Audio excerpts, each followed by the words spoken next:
오늘 모실 분은 저희가 계속해서 6.29, 노태우 3당 합당 얘기하고 있잖아요. 오늘 모실 분은 그때 60이라고 하는 거는 이제 87년도에 노태우 정권 말기에 직선제를 하자고 전국에서 사람들이 거려 나왔거든요. 6월 내내 항쟁이 있었는데 60항쟁이라고 부릅니다. 그리고 나서 선거가 있었어요. 근데 선거 결과는 노태우의 승리로 끝납니다. 근데 당시 이제 우리 기억은 김대중, 김영삼이 분열했기 때문에 노태우가 승리했다라고 하고 모든 게 정리됐어요. 근데 과연 그런가? 30년 만에 그때 이야기를 하실 분을 저희가 모십니다.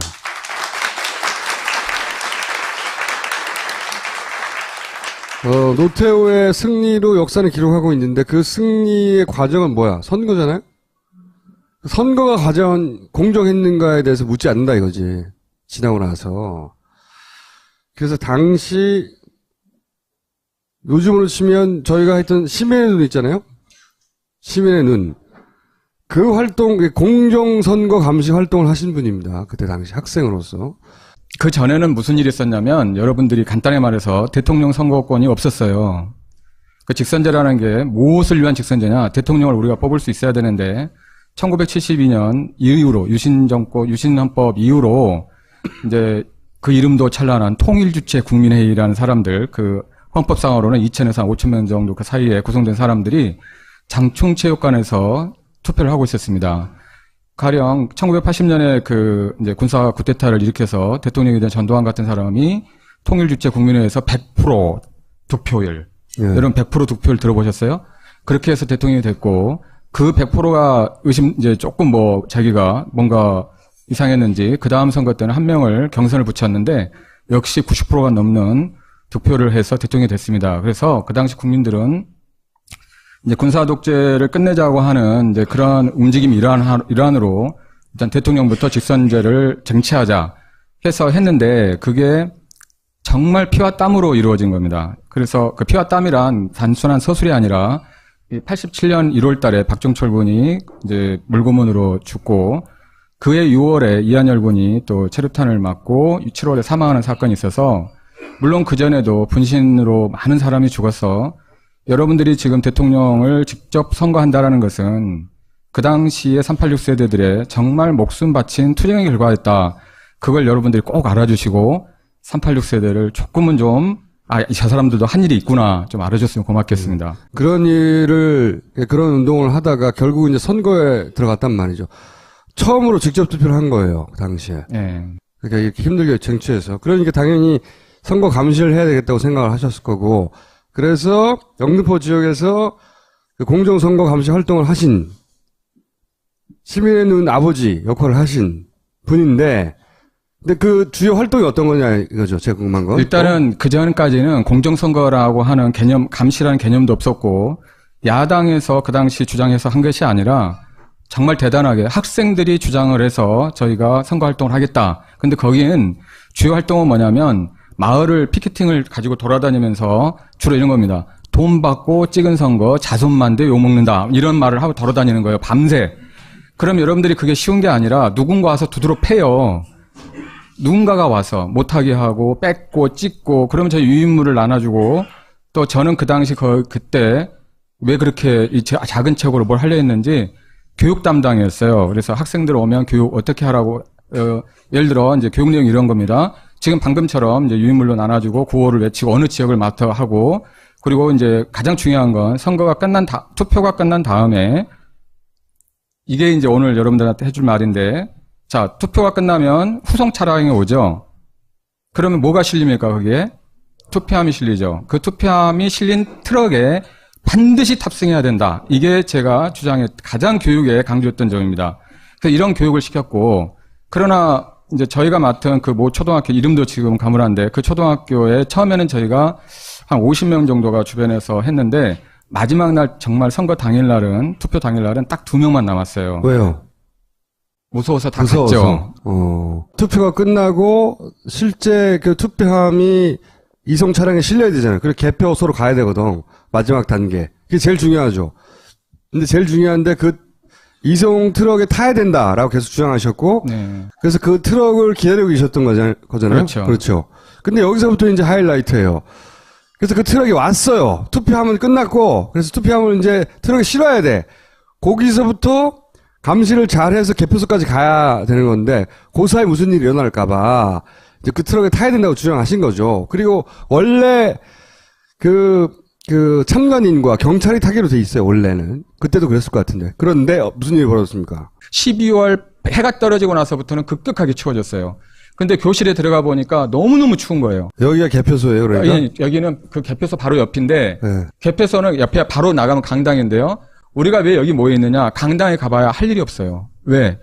강당에 우리가 플로어에 진입하는 게 아니라, 그 강당 있고 마치 농구 경기 하면 이렇게 스탠스 있잖아요. 우리는 거기서밖에 볼 수가 없어요. 우리는 만안경을 가져간 것도 아니고 아무것도 가져간 게 아닌데 뭐라고 할 수가 없는데 문제는 그 사람들은 그 안에서 이런 골로라고 하는 이 옆에 있는데 거기는 너무너무 추워가지고 우리가 거기 가서 달달달달 떨다 오면 지금 몇 명만 가서 달달달 떨고 오고 그리고 그때 당시 이제 정확하게 나눠지잖아요. 비율대로. 그 결과만 보고 와서 우리는 이 멤버들은 그냥 자포자기 상태로 이렇게 있는 겁니다. 제가 14명이 들어갔는데 개표 과정을 사실은 볼 수가 없어서 좌절해서 난리가 옆에 쭈그리고 있는 장면이네요. 말하자면. 자, 저희가 이제 아까 2명밖에 안 남았다 했잖아요. 근데 제가 내려올 때 저 키를 보셨으면 알겠지만 제가 좀 작습니다. 근데 남은 사람은 저보다 더 작았어요. 저하고 같이 남은 분은. 거기에 여성이었습니다. 그래서 두 사람이 이제 계속 지키고 있었는데 저희는 이제 정문에 있었죠. 들어가지 못합니다. 저희는. 그리고 한 4시쯤, 3, 4시쯤 돼가지고 봉고차 하나가 와서 내렸는데 두 사람의 건장한 청년 2명이 내렸어요. 봉고차에서. 네. 그때가 선거날이 12월 16일인가 그랬을 거예요, 아마.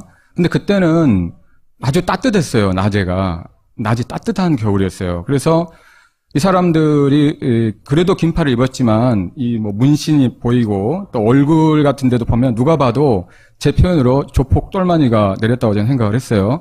근데 당시에 제가 물어봅니다. 뭐라고 물어보냐면 어디서 왔느냐. 왜냐하면 공정선거를 아무나 할 수 있는 게 아니고 정당 추천을 받아야만이 공정선거 감시단을 할 수가 있었어요. 제가 어느 당이라고 말하지 않겠지만 저희는 그 당시에 모 당에 들어갔고 다른 당에 보내주라 했는데 거기에 당 대표께서 학생들은 누구를 좋아하니까 우리는 못 보낸다 이런 말을 하셔서 저희는 뭐 특정 후보의 당으로 소속으로 제가 활동하고 있었는데 그 친구들이 아무 말을 안 하는 겁니다. 아무 말을 안 해요. 어느 정당에서 왔냐고 물어봤는데. 네, 어디서 추천받았냐 누구냐 해도 아무 말도 안 합니다. 단지 제 주변에 1m 정도만 떨어져서 가깝잖아요. 계속 서 있는 거예요. 이렇게 움직이면 서 있고 계속 서 있기만 하는 겁니다. 그래서 이제 마지막 이제 투표가 끝나고 이 차가 이제 들어갔다가 나올 거 아닙니까? 안에서 인수인계 절차를 거쳐서 정문에 나오면 저희는 투표함이 나오는 거죠 지금. 자, 나옵니다 차가. 그러면 저희는 당연히 그 차를 탑승할 권한이 있습니다. 저 학생 앞에 이렇게 편말이 있죠? 이런 걸 차고 있었어요 저희가. 요게 참관인이라 이거죠 말하자면. 저희가 타야 되는데 그때 이 친구들이 온 목적을 알았어요. 저하고 그 여자 제 선배였는데 이 사람 둘을 제압을 한 겁니다. 저희를 못하게.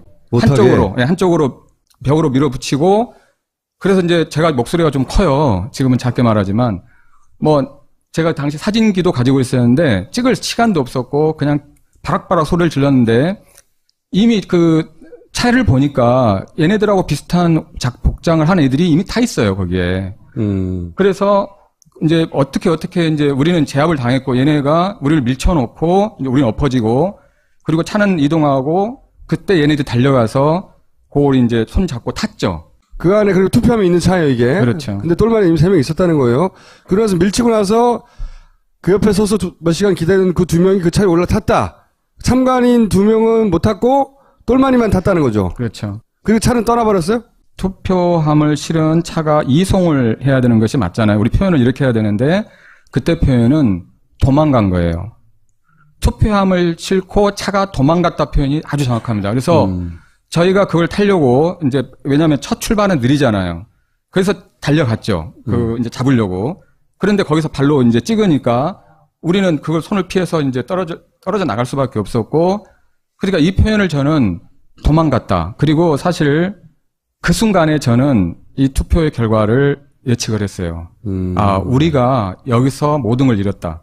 그러니까 저는 저희가 공정선거감시단을 참여해야 한다고 주장한 이유는 선거 결과도 중요하지만 과정의 민주화를 우리가 반드시 이루어내야 된다 해서 참여를 했는데 그 과정이 송두리째 빠진 거고 아쉬운 건 그 당시 그 야당들이 본인들이 선거 활동에만 열심히 했지 선거 이후에 이런 개표 과정에 대해서 너무 무관심했기 때문에 그거 지금도 그래요. 이런 결과가 나오는 것에 대해서 할 말이 사실 없는 거예요. 이 사진은 뭡니까? 여기가 영등포 여상입니다. 이 영등포상이 그 차가 달려가서 여기가 이제 소위 말해서 개표소입니다. 그 차가 달려가서 네. 다 달. 자, 개표소예요. 그러면 흔히 여러분들이 생각하실 때 아니 개표소에 왜 이렇게 사람들이 많이 있지? 이상하잖아요. 개표 갔으면 끝나는데 지금 이 오기 온 사람들이 누구나 저 같은 일을 당한 사람들입니다. 전부 다 당한 차를 거예요. 못하고 못한 사람들이에요. 오. 그리고 우리가 와서 보니까 이제 물어봤죠. 거기는 어떠냐? 여기 해보니까 지금 영등포가 지금도 한 80 몇 개의 투표소가 있을 건데 거기에 참가했던 사람들이 전부 다 쫓아온 거예요. 무슨 일이 있으니까. 그리고 또 하나는 이때 좀 지금 생각하면 창피하지만 왜 또 뭐 했냐면 그 안에 누가 있느냐 물어보니까 참관인이 아무도 없어요. 안에는. 안쪽에는. 영등포 여상 안에는. 이 안에. 예, 이제 여기 정문인데 전경들이 저렇게 버티고 있고 그래서 이제 다른 사진 제가 어제 사실 새벽에 그 사진을 찾으려고 무척 노력했는데 나중에는 우리 학생들이 저 위를 다 올라갑니다. 이 안에서 개표가 이루어지는 곳인데 네, 그 학교 안에. 이 참관인들인데 여기 못 들어갔다는 거죠. 못 들어가죠. 여기 그때는 수백 명이 왔어요. 워낙 그 80 몇 개 지금도 아마 투표소가 있으니까. 근데 이때는 제도가 정착이 안 돼가지고 우리가 이제 저 같은 사람들이 여기 제일 앞에서 지금 제가 앞에서 찍었지 않습니까? 바락바락 소리를 질렀죠. 뭐 이렇게 되면 우리가 쳐들어간다 뭐 이런 식으로. 그래서 우리를 보내주라 해서 나중에 이제 협상을 한 게 14명만 들어와라. 14명만. 14명. 그래서 우리가 들어갑니다. 안으로. 14명이. 네. 중요한 건 뭐냐면 우리가 여기서 투표함이 오는 걸 기다렸을 거 아니에요? 사실 그렇죠. 여기까지 한 차로 5분 거리도 안 돼요. 그 차를 놓쳤으니까 일로 바로 다 왔죠. 다 달려왔구나. 근데 이제 그 차들이 들어오는데 그네들이 없어요. 그 차 원래 탔던 애들이 아무도 없어요. 그러면 우리가 생각할 수 물론 저는 아까 그 친구들이 우리를 미칠 때 그걸 예상했지만 확인을 한 거예요. 저는 그네들이 누구이고 어디서 온지도 모르고 지금도 모르고 무슨 짓을 한지도 몰라요. 그렇지만 요 5분 거리에서 분명히 밀치고 투표함이 있는 차를 타고 갔는데 5분 거리에 있는 개표소에 차가 도착한 걸 봤더니 그 안에 그 사람들이 없었다는 거죠. 그렇죠. 그리고 5분 뒤에 온 게 아니라 우리보다 빨리 갔지만 우리보다 한참 뒤에 왔죠, 차는. 돌렸네. 그렇게 단정적으로 얘기할 수 있어요. 단순적으로 얘기할 수 있죠. 저는 저기 사회과학도자 또 사회반응 사업을 하는 사람인데요. 확정된 것만 말합니다. 그러니까 저는 의심할 뿐인데. 이래서 안 되는 거야. 돌렸지 그러면. 자, 보세요. 그러니까 제가 이제 의심의 5분 동안 차 타고 싶어서 그랬을까? 왜냐면 이 사람들이 변명할 수 있는 게 뭐냐면 한 투표소만 가는 게 아니거든요. 차가. 그러니까 여러 투표소를 들렸다 올 수 있다라고 할 수 있어요. 그러면 최소한 아까 그 탔던 사람들이 이 사람들은 다 뭐야 그러면? 여기서 있었어야 되는 거예요. 그 사람들이 들어올 때 그 차에 탑승하고 있었어야 되는데 그 사람들이 내렸다고 하는 것 자체가 굉장히 의심스럽죠. 그 양김, 뭐 정확하면 삼김입니다만 또 한 사람도 있고 그 사람들이 분열되어서 졌다라고 하지만 제 생각은 그 당시도 그렇게 생각했고 지금도 마찬가지입니다만 설사 단일화가 됐다 하더라도 이길 수 없었을 것이다라고 저는 생각해요. 지금 말씀하신 것 중에 첫 번째 중요한 포인트는 정작 정당에서는 투표를 하라고 독려만 했지 개표가 정상적으로 이루어지는 데는 큰 관심이 없었다는 거예요. 그건 지금도 그래요. 지금도. 그리고 또 한 가지는 제가 이제 물어보고 싶은 건데 이 이야기를 가족들한테는 하셨을 거고 주변에도 오랫동안 해오셨을 거 아니에요. 30년 동안 해왔죠. 그런데 이렇게 공개적으로 파파이스 같은 곳에 나와서 하시게 된 건 처음이에요.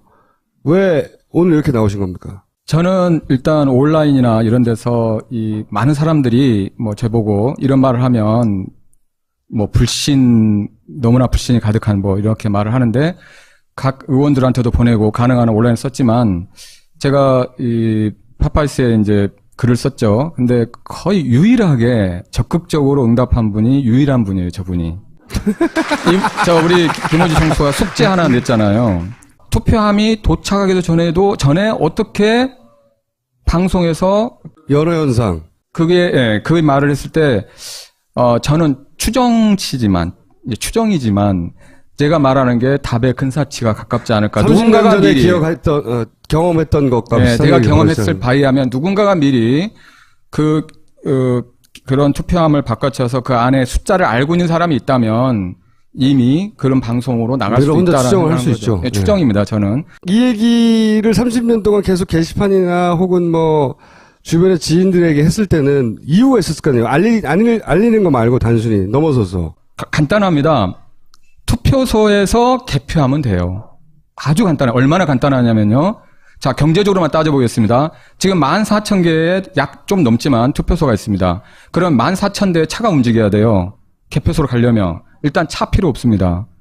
그 차 필요 없어요. 또 그 차만 있습니까? 앞에 소송 경찰차가 있어야 되잖아요. 그 사람들도 시기할 수 있어요. 또 지금은 2만 원씩 준답니다. 그 차 타면. 그 사람도 필요 없습니다. 경제적으로도 아주 유리해요. 그리고 여러분들이 제가 한번 문제를 내볼게요. 저기 산수 잘하십니까? 4,200만이 다 투표한다고 가정하자고요. 이런 거 굉장히 싫어. 자, 그러면 14,000개 퀴즈. 투표소에서 여러분들 개표를 할 때 한 투표소에서 몇 표를 개표하면 됩니까? 대략 많이요. 3,000장. 단 3,000장입니다. 단 3,000장. 그 3,000장이면 보통 여러분들이 투표소에 가보시면 이미 그 안에는 최소 20에서 30명의 참관인을 비롯해서 자원봉사자들이 다 있습니다. 투표가 끝나면 앞뒤 문을 잠그고 경찰이 딱 2명만 있으면 돼요. 앞뒤로 잠그고 그 3,000표를 20명이 개표하는데 한 사람당 150장을 개표하면 됩니다. 여러분들 지금 150장 개표 한번 해보세요. 1분이면 끝날 수 있습니다. 옛날에는 이게 힘들었어요. 예를 들어 제가 경험한 1982년도에 실제 경험한 건데 150명이 어디 캠프로 가야 됩니다. 그런데 며칠 전에 비가 많이 왔어요. 그래서 제가 학생 2명을 보내가지고 그 상황을 좀 미리 알려주라 해서 전화가 왔어요. 근데 도대체 무슨 소리인지 모르겠어요. 결론은 그 친구는 오지 말아야 하는 거였는데 우린 갔어요.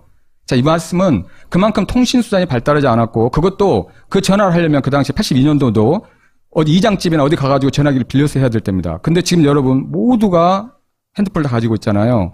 그리고 지금 학교마다 학교든 어디든 다 인터넷망이 있고 지금 그 투표소에서 우리가 개표를 바로 시작하고 그 참관인과 동의하에 거기서 입력만 시키면 그 입력을 비밀리 할 필요도 없습니다. 그걸 각 정당과 그다음 선관위와 방송사에 바로 보내면 되고 거기에 있는 참관인이 자기가 예를 들어 어느 후보가 100표를 득표했다. 그럼 그 100표가 자기 당의 그 홈페이지에 100표가 뜬 걸 확인하면 되는 겁니다. 실시간으로 할 수가 있어요. 너무나 쉽습니다. 그러면 제가 왜 그동안 의원들이 그렇게 말을 해도 여기에도 귀를 안 기울인가를 생각해보면 잠깐 김호진 총수가 말한 것처럼 선거 과정에는 열심히 해요. 그런데 이 사람들이 정작 개표 과정에 대해서는 그만큼의 정성을 안 들인다는 것. 두 번째는 설마 하는 생각. 설마가 늘 사람을 잡습니다. 세 번째는 이렇게 지금 IT 환경으로 너무나 좋게 변화된 세상을 이미 변화된 세상인데 그전하고 너무 다른 70년 80년대하고 너무 다른 세상인데도 우리는 아직도 그 사람들이 좀 그래도 나이가 많은 사람들이잖아요. 대부분 의원들이. 그러니까 그때의 사고만 있는 거예요. 통신이 안 돼요. 그래서 지금 현재 또 여러분들이 개표소를 가보세요. 250개 개표소밖에 안 되기 때문에 나 같은 사람들 거기 수개표하면 싫습니다. 그 많은 양을 어떻게 해요. 그러면 결국은 기기를 쓰고자 하는 거고 그 기기 값도 얼마입니까? 그러면 제가 볼 때는 우리가 투표소에서 개표를 하면 제 예상으로는 미니멈 3,400억은 그냥 아낍니다. 돈도 아끼고 빠르고 물론 개표 방송을 아주 즐겨 듣시는 시청자들은 좀 심심할 거예요. 너무 빨리 끝나버리니까. 그렇지만 지금 제가 말씀드린 방법이 이 시대의 부흥에도 맞고 그다음에 아까 제가 말한 이런 우리 87년에 겪었던 이런 의심 이런 상황도 뭔가 없고 가장 핵심은 이거죠. 중간에 뭐가 개입할 수가 없다는 거예요. 뭐 이동을 하고 모아서 기계를 돌리고 이런 난리를 안 쳐도 된다는 거고 사실은 이게 대단한 게 아니라 대부분의 서구 국가들 이렇게 해요. 그냥 간단하게 투표한 곳에서 개표한다고. 실제 원시적인 방법인데 가장 확실한 방법이니까 저도 이 선생님 말씀에 동의를 하고 투표함은 투명하게 하고. 그렇죠. 이게 가장 좋은 방법이고 가장 직접적인 해결 방법이라고 생각하는데 과연 이 정국에서 이 선거법까지 건드려서 바꿔낼 수 있을까? 이미 뭐 4월이나 6월 대선을 얘기하고 있으니까요. 이미 6개월은 그거는 선거법 아닐 것 같아요. 개표에 관한 사항까지 선거법에 규정하고 있지는 않을 것 같아요. 일단 의원들은 여기에 관심이 잘 없어요. 말씀하셨듯이. 그리고 의원들은 기본적으로 당선된 사람들이잖아요. 당선된 사람들은 자기가, 그리고 의원들만 이걸 고칠 수 있는데 자기가 당선됐기 때문에 이 선거 시스템에 문제 제기를 한다는 거는 자기가 당선된 걸 부정하는 거거든요. 그렇죠? 그래서 여기에 역설이 있는 거예요. 나는 당선됐으니까 이 시스템은 정상적인 거야라고 스스로도 믿고 그걸 부정하기 힘든 거예요. 계속 당해. 그래서 그리고 또 한 가지는 전 세계의 사례들을 오랫동안 제가 조사하고 있는데 부정선거, 이 부정선거는 참 신기하게도 하나도 예외 없이 전 세계적으로 보수 정당에서 일어납니다. 과거에도 그랬고 지금도 그렇고 우리가 제가 의심하고 있는 2012년 대선에 관해서도 그래요. 다른 나라의 사례도 보면요, 항상 보수 정당이 그리고 이번을 또 이 시간에 딱 모신 이유는 뭐냐면 이제 6개월이면 또 선거야. 4개월이든 6개월인지 8개월이든 이제 대선 시기가 확 당겨졌어요. 그죠? 또다시 이런 아수라장 속에서도 투표도 하고 개표가 될 거예요. 그래서 시민의 눈 얘기도 하고 있는데 두 가지를 말씀드리고 싶은데, 하나는 뭐냐면 말씀하셨다시피 꼭 이번이 아니더라도 투표소에서 바로 개표해야 된다, 이렇게 바꿔야 된다는 거 하나 하고, 또 하나는 이 감시의 눈을 절대 놓쳐서 안 되는 거죠. 보수는 포기한 적이 없어요. 한 번도. 수단과 방법을 가리지 않고 어떻게든 이길 방법을 찾았고, 그런 데 있어서 가능한 모든 방법을 동원해 왔어요. 30년 전에도 그랬고 불과 4년 전에도 저는 그랬을 가능성이 대단히 높다라고 의심하고 있는데, 동시에 한 가지 공지하려고 하는 것은 이런 의미도 있습니다. 30년 전 이야기를 공개적으로 하는 이유 중에 하나는 또 이런 제보를 기다린다는 겁니다. 이분들 다 어디 갔죠? 이분들, 사진 속에 있는 이분들 말이죠. 저는 깍두기. 네? 깍두기. 그리고 깍두기. 나 그때 깍두기 해가지고 그렇게 했는데 나 사실 어떻게 한 거야 라고 30년 지났으니까 이제는 뭐 50대가 됐겠죠. 최소한. 응? 그분들의 제보도 기다리고요. 이제 30년이면 이제 공소시 지났거든요. 한 가지 더 얘기 드리자면, 우리가 이 얘기를 작년부터 계속 해왔는데 미사현상이라고 설명드린 거 있잖아요.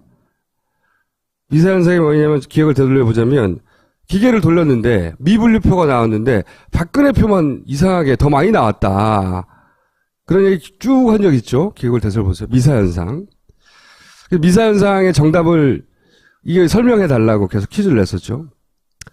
그런데 그 미사현상 미스테리를 과학적으로, 통계적으로 완전히 풀었어요. 조만간 논문이 납니다. 해외에서. 논문의 결과를 한마디로 요약하면 사람이 인위적으로 계획했다예요. 제가 아무리 떠도 안 믿을 거 아니야. 그 국내 이 통계학자들은 나서지를 않고, 그래서 해외에서 찾았어요. 그래서 그분들이 그 통계적 검증 끝에 이것은 자연적으로 표가 분리된 게 아니라 누군가 사람이 인위적으로 개입했다, 플랜이었다. 그래서 그 다큐를 플랜이라는 제목으로 제작하고 있고 내년 초에 나올 거예요. 이러다가 대선 끝나고 나겠어. 서둘러요. 이 투표소에서 개표해야 된다는 사실 운동도 하고 싶은데 이 정국에서 그게 가능할지는 모르겠어요. 워낙 이슈가 많아서. 하지만 앞으로 이번에 안 되면 다음에라도 꼭 해야 될 거라고 생각이 들고, 그게 시작되면 그 운동의 첫 출발은 선생님으로 기록할게요. 마지막으로 하실 말씀 있으십니까? 그 선거권을 얻기 위해서 저희가도 목숨 바치 일했다는 거 기억해 주시고요. 그래서 투표는 절대 하시라는 것. 그다음 두 번째는 지금 방금 말씀하신 대로 이 투표소에서 개표하는 게 훨씬 더 좋다라는 것. 세 번째는 설사 이게 이루어지지 않더라도 이걸 보시는 정당 관계인이나 또 여러분들이 우리 모두가 같이 지켜내야 됩니다. 결국 투표함이 나갈 때 그때부터 여러분 따라가신 분 계세요? 한 분이라도? 경험이 없잖아요. 그걸 이 제도가 안 이루어진다면 이 투표함이 이송되는 과정에 특히나 취약지구들이 많습니다. 이때도 저희가 선거활동한 건 주로 서울 지역에서만 했던 거예요. 많은 지역에서 여러분들이 지금 저희가 하려고 했던, 쫓아가려 했던 이 과정에 실패하지 마시고 꼭 쫓아갔으면 좋겠습니다. 이상입니다. 감사합니다.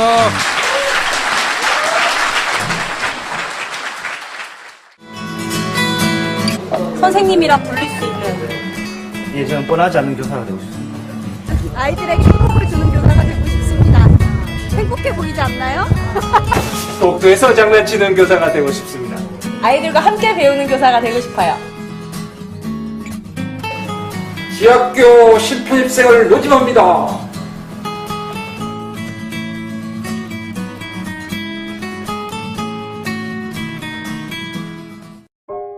우리는 생각했습니다.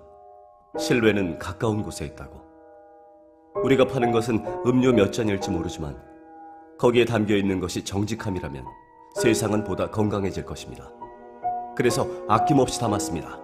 평산네이처 아로니아 친. 지금 딴지마켓에서 구입하십시오. 뇌물을 받을 텐가 아니면 죽을 텐가. 마야과 파블로 에스코바. 일본에서 내가 더 이상 빼낼 정보는 없다. 첩보원 리아르트 조르게. 수익을 올려 금융계의 스타가 되고 싶었다. 투자원 제롬 케르크. 우리가 잘 몰랐던 세상의 모든 왕들과 그들을 불러낸 시대에 대한 이야기. 딴지일보 김진 기자의 세상의 모든 왕들 생각 비행. 그 100%가 이제 조금 자기가 뭔가 이상했는지 그 다음 선거 때는 한 명을 경선을 붙였는데 역시 90%가 넘는 득표를 해서 대통령이 됐습니다. 그래서 그 당시 국민들은 이제 군사 독재를 끝내자고 하는 이제 그런 움직임 일환으로 일단 대통령부터 직선제를 쟁취하자 해서 했는데 그게 정말 피와 땀으로 이루어진 겁니다. 그래서 그 피와 땀이란 단순한 서술이 아니라 87년 1월 달에 박종철 군이 이제 물고문으로 죽고 그해 6월에 이한열 군이 또 체류탄을 맞고 7월에 사망하는 사건이 있어서 물론 그전에도 분신으로 많은 사람이 죽어서 여러분들이 지금 대통령을 직접 선거한다라는 것은 그 당시에 386 세대들의 정말 목숨 바친 투쟁의 결과였다. 그걸 여러분들이 꼭 알아주시고 386 세대를 조금은 좀 저 사람들도 한 일이 있구나 좀 알아줬으면 고맙겠습니다. 그런 운동을 하다가 결국 이제 선거에 들어갔단 말이죠. 처음으로 직접 투표를 한 거예요, 그 당시에. 네. 그러니까 이렇게 힘들게 쟁취해서. 그러니까 당연히 선거 감시를 해야 되겠다고 생각을 하셨을 거고, 그래서 영등포 지역에서 그 공정선거 감시 활동을 하신, 시민의 눈 아버지 역할을 하신 분인데, 근데 그 주요 활동이 어떤 거냐 이거죠, 제가 궁금한 건. 일단은 그 전까지는 공정선거라고 하는 개념, 감시라는 개념도 없었고, 야당에서 그 당시 주장해서 한 것이 아니라, 정말 대단하게 학생들이 주장을 해서 저희가 선거 활동을 하겠다. 근데 거기는 주요 활동은 뭐냐면, 마을을 피켓팅을 가지고 돌아다니면서 주로 이런 겁니다. 돈 받고 찍은 선거, 자손만대 욕먹는다. 이런 말을 하고 돌아다니는 거예요. 밤새. 그럼 여러분들이 그게 쉬운 게 아니라 누군가 와서 두드러 패요.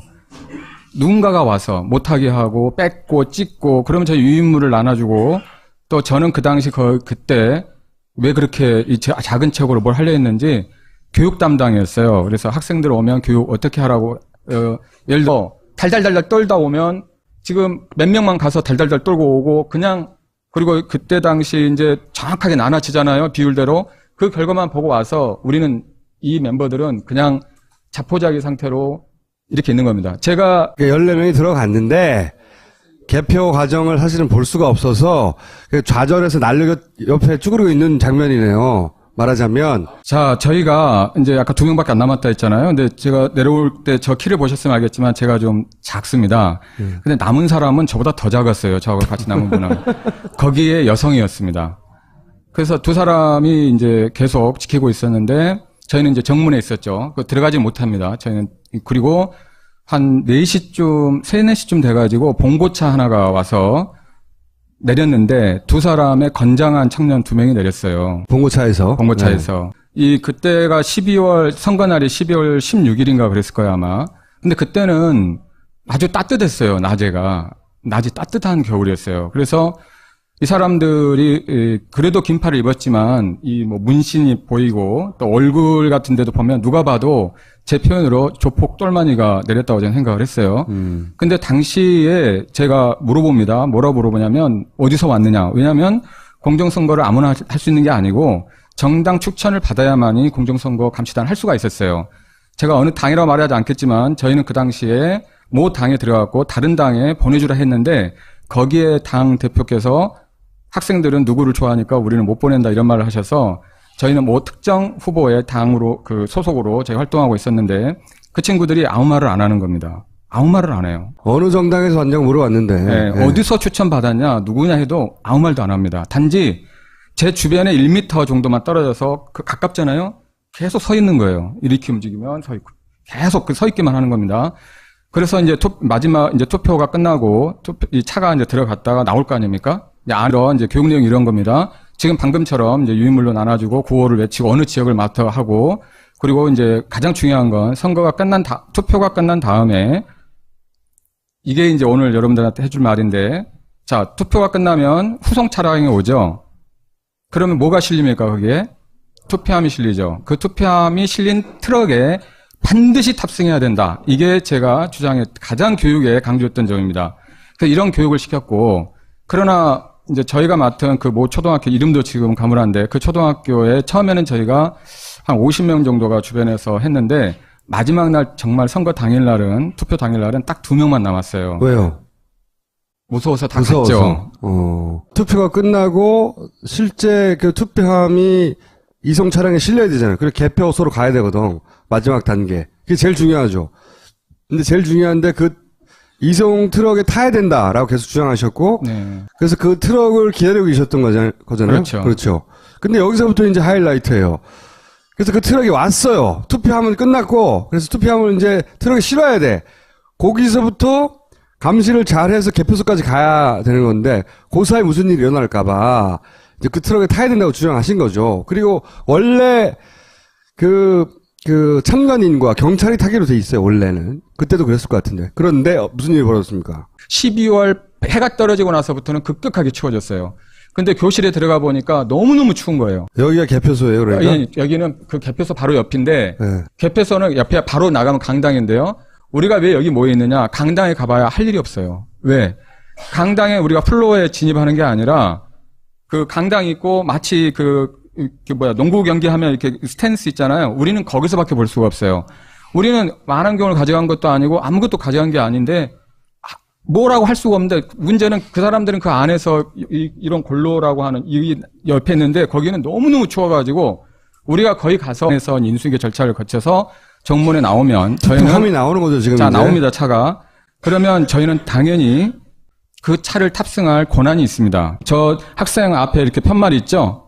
이런 걸 차고 있었어요, 저희가. 요게 참관인이라 이거죠, 말하자면. 저희가 타야 되는데, 그때 이 친구들이 온 목적을 알았어요. 저하고 그 여자, 제 선배였는데, 이 사람 둘을 제압을 한 겁니다, 저희를. 못하게. 한쪽으로 벽으로 밀어붙이고, 그래서 이제 제가 목소리가 좀 커요. 지금은 작게 말하지만. 제가 당시 사진기도 가지고 있었는데, 찍을 시간도 없었고, 그냥 바락바락 소리를 질렀는데, 이미 그 차를 보니까 얘네들하고 비슷한 복장을 한 애들이 이미 타 있어요, 거기에. 그래서 이제 어떻게 이제 우리는 제압을 당했고 얘네가 우리를 밀쳐놓고 이제 우리는 엎어지고 그리고 차는 이동하고 그때 얘네들 달려가서 그걸 이제 손 잡고 탔죠. 그 안에 그리고 투표함이 있는 차예요, 이게. 그렇죠. 근데 똘마니 이미 3명 있었다는 거예요.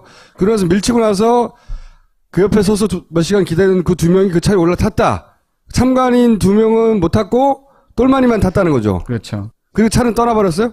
투표함을 실은 차가 이송을 해야 되는 것이 맞잖아요. 우리 표현을 이렇게 해야 되는데 그때 표현은 도망간 거예요. 투표함을 싣고 차가 도망갔다 표현이 아주 정확합니다. 그래서 저희가 그걸 타려고 이제 왜냐하면 첫 출발은 느리잖아요. 그래서 달려갔죠. 이제 잡으려고.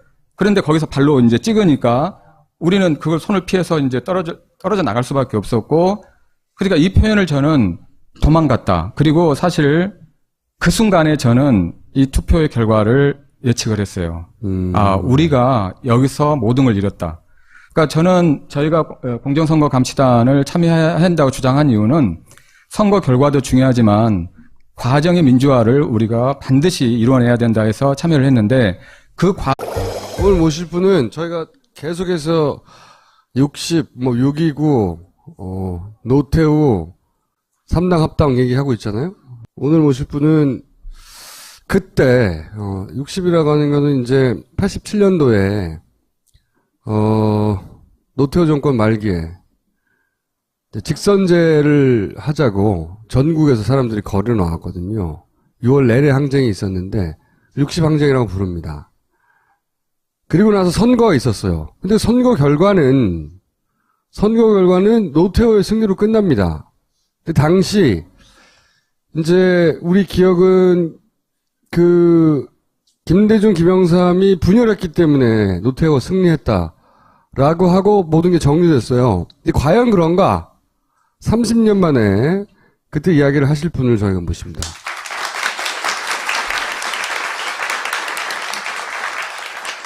노태우의 승리로 역사는 기록하고 있는데 그 승리의 과정은 뭐야? 선거잖아요? 선거가 과연 공정했는가에 대해서 묻지 않는다 이거지. 지나고 나서. 그래서 당시 요즘으로 치면 저희가 했던 시민의 눈 있잖아요? 시민의 눈. 그 활동, 공정선거 감시 활동을 하신 분입니다. 그때 당시 학생으로서. 그 전에는 무슨 일이 있었냐면 여러분들이 간단히 말해서 대통령 선거권이 없었어요. 그 직선제라는 게 무엇을 위한 직선제냐? 대통령을 우리가 뽑을 수 있어야 되는데 1972년 이후로 유신헌법 이후로 이제 그 이름도 찬란한 통일주체 국민회의라는 사람들, 그 헌법상으로는 2,000에서 5,000명 정도 그 사이에 구성된 사람들이 장충체육관에서 투표를 하고 있었습니다. 가령 1980년에 그 이제 군사 쿠데타를 일으켜서 대통령이 된 전두환 같은 사람이 통일주체 국민회의에서 100% 득표율. 예. 여러분 100% 득표율 들어보셨어요? 그렇게 해서 대통령이 됐고